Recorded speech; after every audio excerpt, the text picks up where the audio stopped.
Hello students पुणी थे समस्त को स्वागत आमर ये नुआ वीडियो को। आज आम आलोचना करवा गोटे नुआ विषय उपर जोटा आम व्याकरण गोटे नुआ विषय आम पूर्वर आलोचना कर सारी समस्त ध्वनि वर्ण एवं वर्णमाला विषय एवं समस्त तत्व संपर्क से वीडियो पुंखानुपुंख आलोचना करते। आज आम विशेष्य संपर्क ये वीडियो आलोचना करवा विशेष्य कौन ये वीडियो देखला आउ कहार किसी डाउट रहिबो नाही। तेणु सीधा सड़क चलते आलोचना करवा विशेष्य कौन।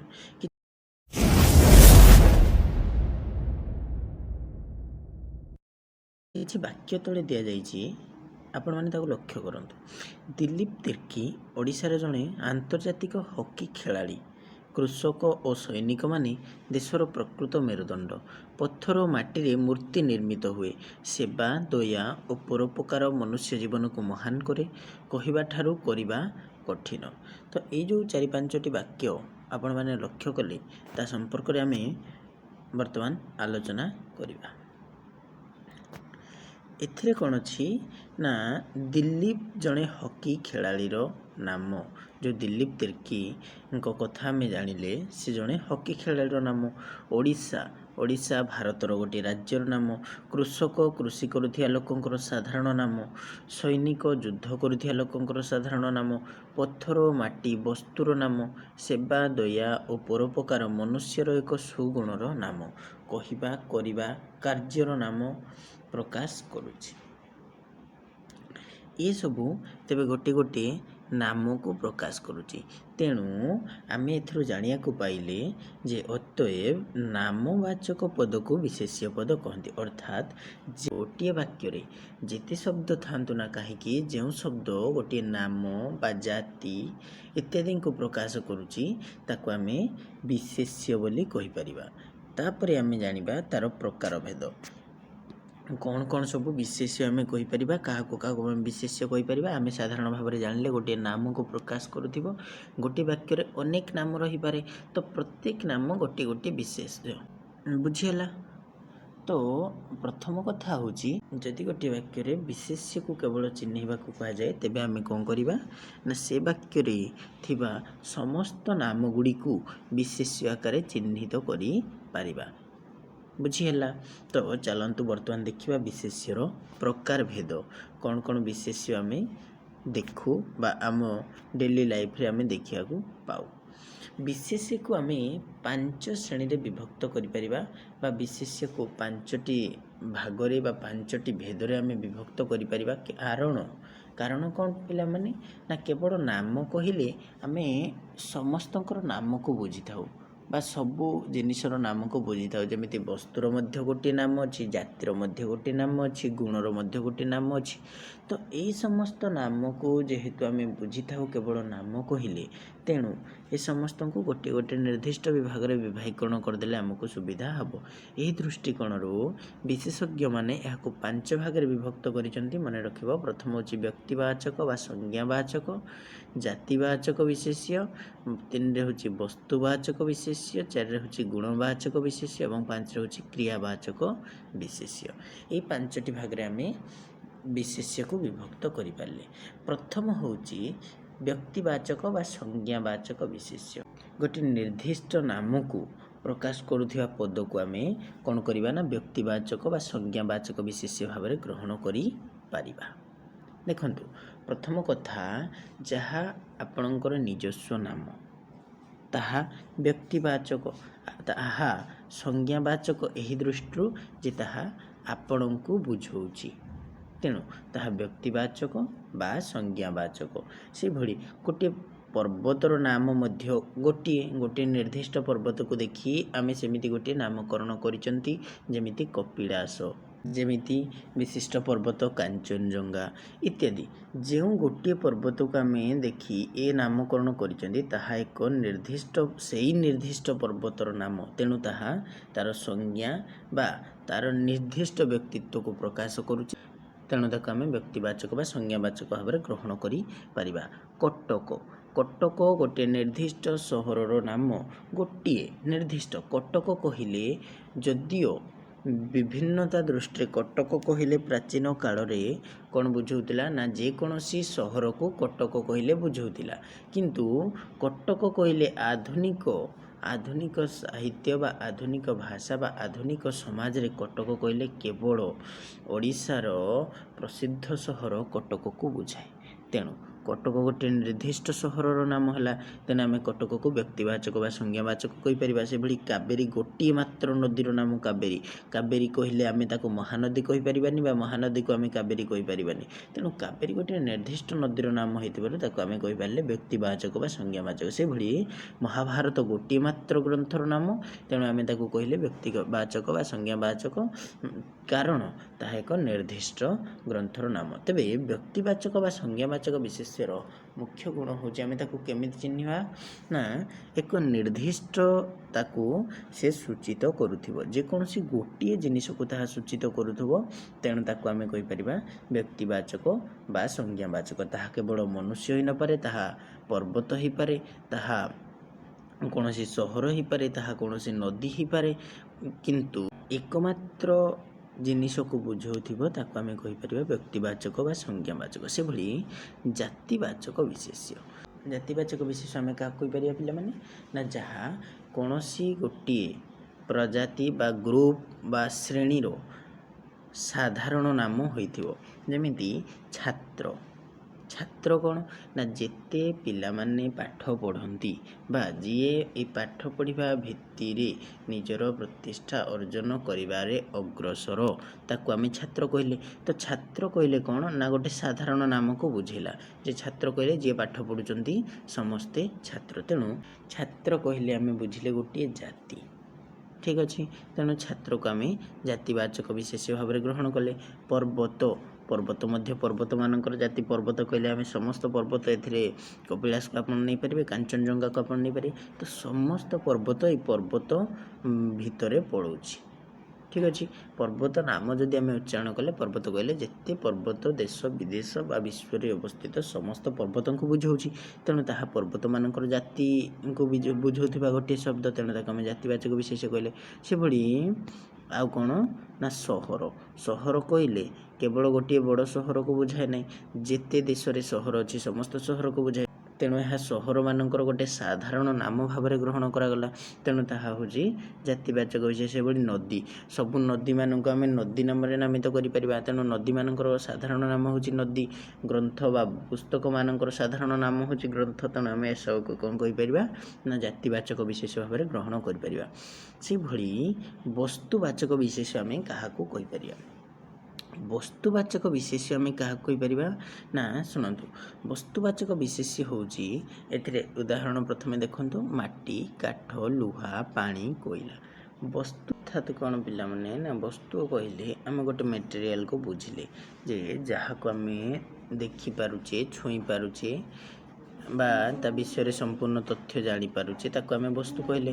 ତ ଏଠି ମାଟି, କାଠ, ଲୁହା, ପାଣି, କୋଇଲା ଆଦିର ଉଦାହରଣ ଦିଆଯାଇଛି। ତ ବସ୍ତୁ କହିଲେ ଆମେ ତାକୁ ବୁଝିପାରିବା ପିଲାମାନେ ଯାହାର କ୍ଷୟିତ ବା ଖଣ୍ଡିତ ରୂପକୁ ମଧ୍ୟ ଆମେ ସେହି ନାମରେ ନାମିତ କରିପାରିବା। ଯଦି ଆମେ ମାଟି ମୁଠାଏ ବା ବହୁତ ସାରା ମାଟି ନେଲେ ତାକୁ ମଧ୍ୟ ଆମେ ମାଟି କହିପାରିବା। ଠିକ୍ ସେଭଳି ମାଟି କହିଲେ ଆମେ ମୁଠାଏ ମାଟିକୁ ବି ମାଟି କହିପାରିବା, ବା କୌଣସି ଚିମୁଟାଏ ମାଟି ଯଦି କୌଣସିଠାରେ ପଡ଼ିଛି ତାକୁ ଆମେ ମାଟି କହିପାରିବା। ସେଭଳି କାଠ କହିଲେ ଆମେ କ'ଣ କହିପାରିବା ପିଲାମାନେ ନା କୌଣସି ଏକ ବୃହତ୍ ଗଣ୍ଡିକୁ ମଧ୍ୟ ଆମେ କାଠ ନାମରେ ନାମିତ କରିପାରିବା, କିମ୍ବା ଏକ କାଷ୍ଠର ସୂକ୍ଷ୍ମ ଅଂଶକୁ ମଧ୍ୟ ଆମେ କାଠ କହିପାରିବା।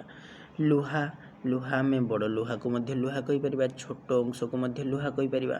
ପାଣି, ଯେମିତି ଟୋପାଏ ପାଣିକୁ ବି ପାଣି କହିପାରିବା, ସମୁଦ୍ରର ଜଳକୁ ମଧ୍ୟ ପାଣି କହିପାରିବା। ସେଭଳି କୋଇଲା କ'ଣ ନା ଅଳ୍ପ ପରିମାଣକୁ ବି କୋଇଲା କହିପାରିବା, ଅଧିକ ପରିମାଣକୁ ବି କୋଇଲା କହିପାରିବା। ଏଠି ଗୋଟିଏ କଥା ତୁମେ ଲକ୍ଷ୍ୟ କରିଥିବ ପିଲାମାନେ, ଯେ ମୁଁ ବାରମ୍ବାର କହୁଛି ଅଳ୍ପ ଆଉ ବହୁତ, ଅର୍ଥାତ୍ ଏକ ନିର୍ଦ୍ଦିଷ୍ଟ ଜିନିଷ ଯାହାର ବିସ୍ତୃତ ରୂପକୁ ବି ଆମେ ସେହି ନାମରେ ନାମିତ କରୁଛନ୍ତି, କିମ୍ବା ତାହାର ଖଣ୍ଡିତାଂଶ ବା ତାହାର ଅତି ସଂକ୍ଷିପ୍ତରୁ ସଂକ୍ଷିପ୍ତ ଅଂଶକୁ ମଧ୍ୟ ଆମେ ସେହି ନାମରେ ହିଁ ପରିଚୟ ଦେଉଛନ୍ତି। ଅର୍ଥାତ୍ ତାହାର ନାମର ବା ତାହାର ପରିମାଣର ବିଲୟ ସଙ୍ଗେ ସଙ୍ଗେ ତାହାର ନାମର ବିଲୟ ହେଉ ନାହିଁ, ତାକୁ ଆମେ ବସ୍ତୁବାଚକ ବିଶେଷ୍ୟ କହିପାରିବା। ଉଦାହରଣ ସ୍ୱରୂପ କାଠରେ ତିଆରି ଗୋଟିଏ ଚେୟାର କଥା ବୁଝାଯାଉ। କାଠରେ ତିଆରି ଗୋଟେ ଚେୟାରକୁ ଆମେ କ'ଣ କଲେ ନା ତାକୁ ଭାଙ୍ଗି ଦେଲେ, ତ ଚେୟାର ତାକୁ ନାମକରଣ ଆମେ କ'ଣ କରିପାରିବା ନା କାଠରେ ତିଆରି ଗୋଟେ ଚେୟାରର ନାମକରଣ ଆମେ କରିପାରିବା ଯେ ଇଏ ହେଉଛି ଚେୟାର। ଚେୟାର ଗୋଟେ ଜାତିବାଚକ ବିଶେଷ୍ୟ। ଚେୟାରଟା ମାନେ ସମସ୍ତ ଚେୟାରକୁ ସେ ବୁଝେଇଲା, କାଠରେ ଚେୟାର, ପ୍ଲାଷ୍ଟିକର ଚେୟାର, ସମସ୍ତଙ୍କୁ ବୁଝେଇଲା ଚେୟାର କହିଲେ। କିନ୍ତୁ ଆମେ ତାକୁ ଯଦି ଭାଙ୍ଗିଦେଲେ ସେ କ'ଣ ହେଇପାରିବ? କାଠ ହେଇପାରିବ। କାରଣ କ'ଣ ନା କାଠର ଚେୟାରଟା ଯଦି ଆମେ ତାକୁ ଭାଙ୍ଗିଦେଲେ ତାର ସଂକ୍ଷିପ୍ତ ସ୍ୱରୂପକୁ ଆମେ କ'ଣ କହିପାରିବା? କାଠ କହିପାରିବା, ତାକୁ ଚେୟାର କହିପାରିବେନି। ଏଇଥିପାଇଁ ହିଁ ସେ ହେଉଛି ଜାତିବାଚକ ବିଶେଷ୍ୟ। ଯଦି ଆମେ ଗୋଟିଏ କାଠକୁ ତାକୁ ଭାଙ୍ଗି ଭାଙ୍ଗି ଭାଙ୍ଗି ଭାଙ୍ଗି ଗୋଟେ ସୂକ୍ଷ୍ମ ଖଣ୍ଡରେ ପରିଣତ କରିବା, ତେବେ ମଧ୍ୟ ଇଏ କାଷ୍ଠ ନାମରେ ନାମିତ ହେବ। ତେଣୁ ଏହା ହେଉଛି ବସ୍ତୁବାଚକ ବିଶେଷ୍ୟ। ଯାହାର ବିଲୟ ସଙ୍ଗେ ସଙ୍ଗେ ତାହାର ନାମରେ ପରିବର୍ତ୍ତନ ହୁଏ ନାହିଁ ତାକୁ ଆମେ କହିପାରିବା ବସ୍ତୁବାଚକ ବିଶେଷ୍ୟ। ଆଉ ଯାହାର ପରିବର୍ତ୍ତନ ସଙ୍ଗେ ସଙ୍ଗେ ତାହାର ନାମର ମଧ୍ୟ ବିଲୟ ଘଟିଥାଏ ତାକୁ ଆମେ କହିପାରିବା ଜାତିବାଚକ ବିଶେଷ୍ୟ। ଛାତ୍ର ମଧ୍ୟରୁ ଗୋଟିଏ ଲୋକକୁ ଆମେ ଯଦି ଗୋଟିଏ ଛାତ୍ରକୁ ଧରି ନେବା ତେବେ ତାହା ବ୍ୟକ୍ତିବାଚକ ହୋଇଯିବ।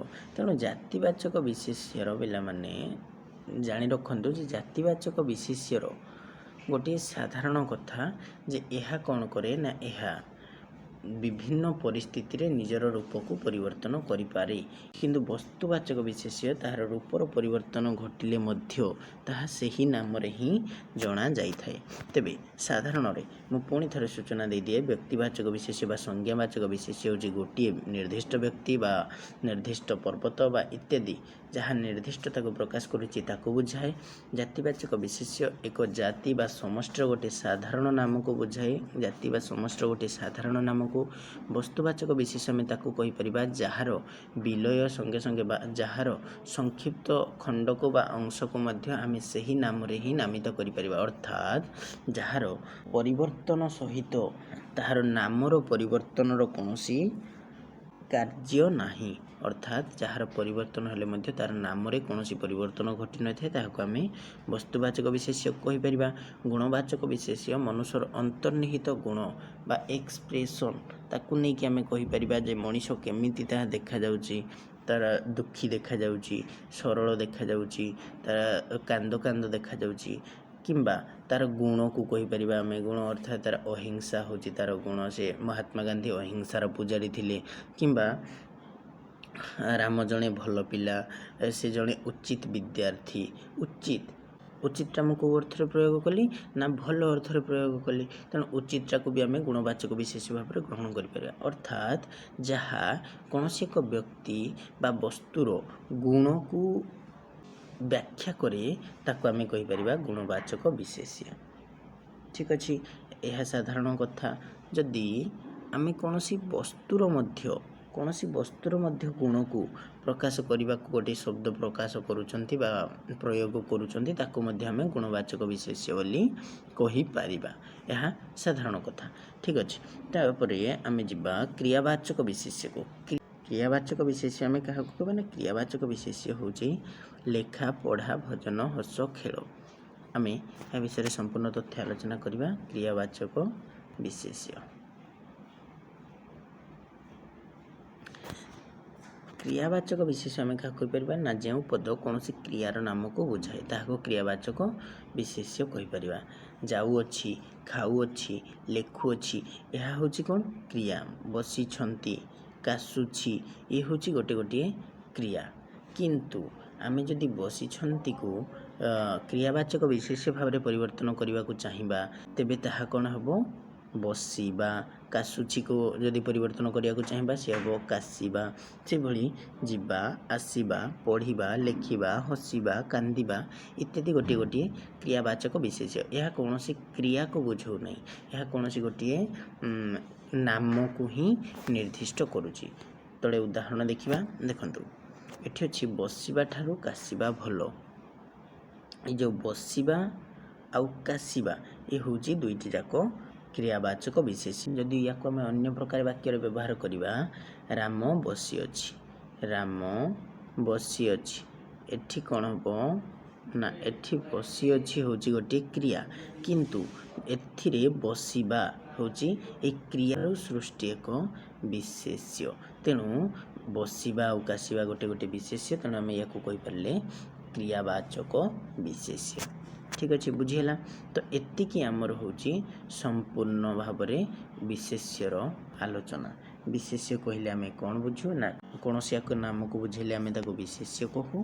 ଆଉ ଏ ବିଶେଷ୍ୟକୁ ଆମେ ବିଭିନ୍ନ ଭାଗରେ ବିଭକ୍ତ କରିପାରିବା। ବ୍ୟକ୍ତିବାଚକ ଯାହା ଗୋଟିଏ ନିର୍ଦ୍ଦିଷ୍ଟତାକୁ ସୂଚିତ କରିବ, ଜାତିବାଚକ ବିଶେଷ୍ୟ ଏକ ଗ୍ରୁପ ବା ସମଷ୍ଟିର ସାଧାରଣ ନାମକୁ ନିର୍ଦ୍ଦିଷ୍ଟ କରିବ।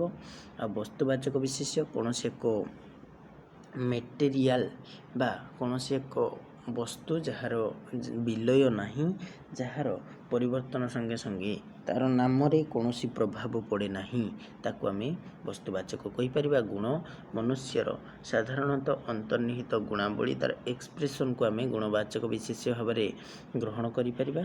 କ୍ରିୟାବାଚକ ବିଶେଷ୍ୟ କ'ଣ ନା କ୍ରିୟା ଭଳି ଦେଖାଯାଉଥିବା ଗୋଟିଏ ପ୍ରକାର ବିଶେଷ୍ୟ ବା ନାମ ଯାହା କ୍ରିୟାରୁ ହିଁ ସୃଷ୍ଟି ହୋଇଥାଏ, ତାହାକୁ ଆମେ କ୍ରିୟାବାଚକ ବିଶେଷ୍ୟ ବୋଲି କହିପାରିବା। ଠିକ୍ ଅଛି, ଏତିକି ହେଉଛି ଆମର ବିଶେଷ୍ୟର ଆଲୋଚନା। ପୁଣି ଦେଖା ହେବ ଆମର ପରବର୍ତ୍ତୀ ଏକ ଭିଡ଼ିଓରେ। ତା ପୂର୍ବରୁ ଆପଣମାନଙ୍କୁ ଏତିକି ଅନୁରୋଧ, ଏ ସମସ୍ତ ପ୍ରଶ୍ନର ଉତ୍ତର କମେଣ୍ଟ ସେକ୍ସନରେ ଆପଣମାନେ ଦେଇପାରିବେ। ଏ ସମସ୍ତ ପ୍ରଶ୍ନକୁ ସ୍କ୍ରିନଶଟ୍ କରି ନିଅନ୍ତୁ, ଏହାର ଉତ୍ତର ଆପଣମାନେ ଦେଇପାରିବେ। ଏଥିରେ ଅପସନ୍ ଅଛି। ଏ 3ଟି ପ୍ରଶ୍ନର ଉତ୍ତର ଆମର କମେଣ୍ଟ ସେକ୍ସନରେ ଲେଖିବାକୁ ଅନୁରୋଧ। ଠିକ୍ ଅଛି, ନମସ୍କାର, ଜୟ ଜଗନ୍ନାଥ।